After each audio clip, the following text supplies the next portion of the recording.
Welcome to Calculus. I'm Professor Greist, and we're about to begin Lecture 9, Bonus Material. In our main lesson, we considered growth rates of functions and ordered them in a hierarchy as x goes to infinity.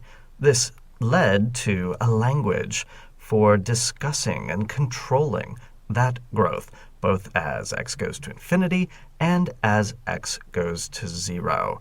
This language is called Big O.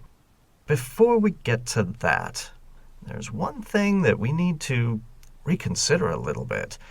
One of the things we discussed was the factorial function, or factorial growth. But what exactly do we mean by factorial functions? What is x factorial when x is not an integer? Well, there is a real definition for it. It's going to look a little complicated.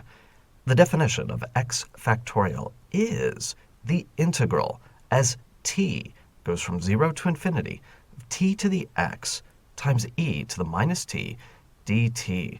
Oh, what in the world is that? Well, we're not going to explain that now.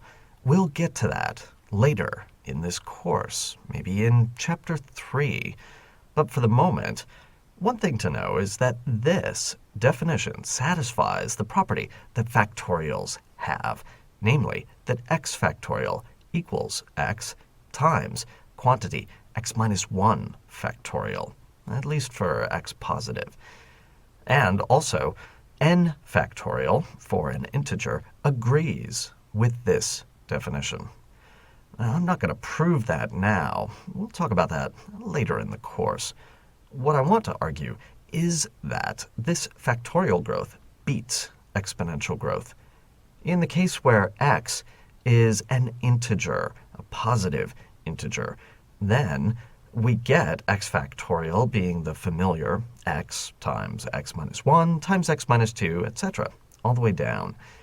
If we look at e to the x, well, this is some number of copies of e multiplied together. Now, for values of x very large, we see that terms in the numerator and terms in the denominator pair perfectly, and almost all of the terms in the numerator are much bigger than the terms in the denominator. And this means that in the limit, as x goes to infinity, we get something that is infinite. That means that x factorial grows much faster than e to the x. If you're curious about this unusual sort of definition, look up information about the gamma function. We'll return to that a little bit later in this course. What I'd like to spend some time on is a bit of discussion about Big O. How is this language used? Why is this language used? It is ubiquitous in applied mathematics, and you're going to see it at various points throughout this course. So let's take some time and review and extend what we know. Recall that a function f is said to be in Big O of a function g if, in the appropriate limit, f in absolute value is less than g in absolute value times some constant c. We don't care about what the constant is. We just want to know that there is some upper bound.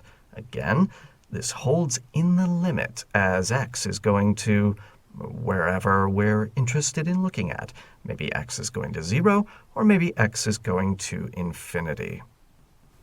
One of the reasons Big O is so useful is that it forms an efficient language. For example, f is in Big O of 1 means the same thing as saying that f is bounded in the limit as x is going to 0 or infinity or whatever. There are other applications as well, real applications. For example, in computer science, one is often interested in specifying how much effort it takes to execute a certain algorithm. This is the subject of computational complexity. Consider the following. Let's say you have two n-digit numbers, and you want to multiply them together. How much work are you going to have to do? How many individual mathematical computations is that going to take? Well, let's consider what it takes to multiply two numbers together using the standard algorithm that you learned in primary school. And let's count this as a function of n, and consider what happens as n is going to infinity. To multiply these two numbers together, I need to take each digit of the second number and multiply it by the entire first number. That is n elementary mathematical operations.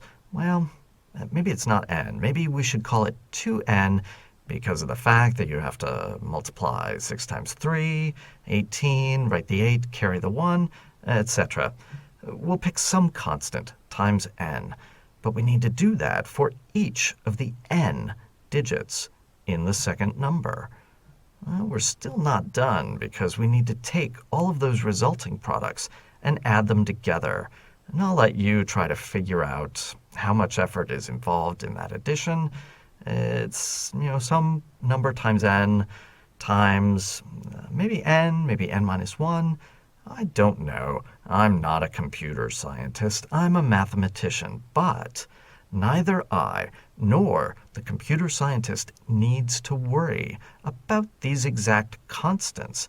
If all we care about is what happens as n is going to infinity, we can say that this algorithm is in big O of n squared. It's going to take a quadratic amount of effort. So as your numbers get bigger and bigger, you're doing a lot more work to multiply them together. Is there an algorithm that is better, that is, say, n times log n? Well, that is what big O is good for. Error analysis in engineering, physics, other sciences is another excellent application. Let's say that you know the kinetic energy of your body is 1/2 the mass times the velocity squared. But let's say that your measurement of the velocity has some error associated with it. Epsilon, we'll call that error, and we'll assume that epsilon is very small. What is the induced error in our kinetic energy? Well, of course, if we expand that out, 1/2 mv squared plus m times v times epsilon plus something that is in big O of epsilon squared. What we really care about is the leading order term in epsilon. That is going to dictate what the error to the kinetic energy is. And we can see that that is really the momentum, m times v in this case. Now, other examples are relevant to what we began this lesson with. Let's consider x factorial. We argued that its growth rate is pretty big, that x factorial is not in big O of e to the x. But we can say more. There's a wonderfully useful and powerful formula in mathematics called Stirling's formula that says exactly how fast x factorial grows.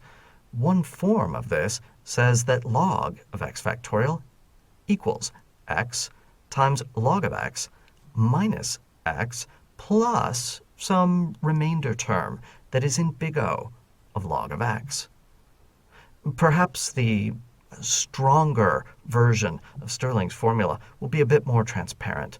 It says that x factorial equals square root of 2 pi x times quantity x over e to the x power times 1 plus something in big O of 1 over x.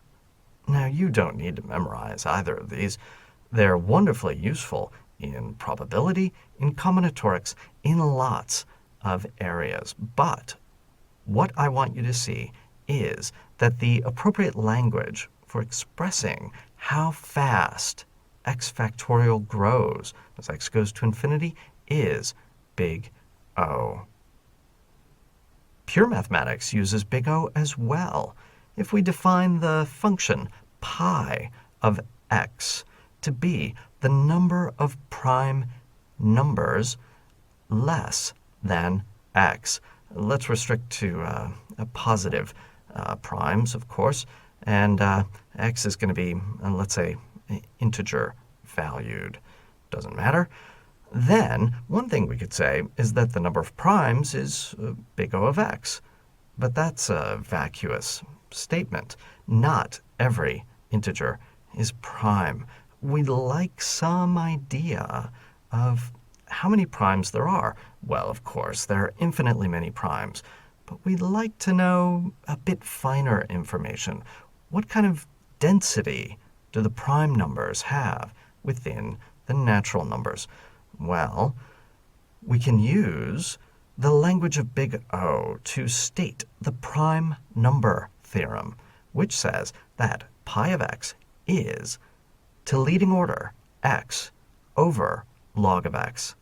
And that's not exactly what it is. That's just the leading order term. But pi of x is x over log x times quantity 1 plus something in big O, 1 over log of x. That's one example of how this language appears in everything from pure mathematics to applied mathematics to the physical and computational sciences.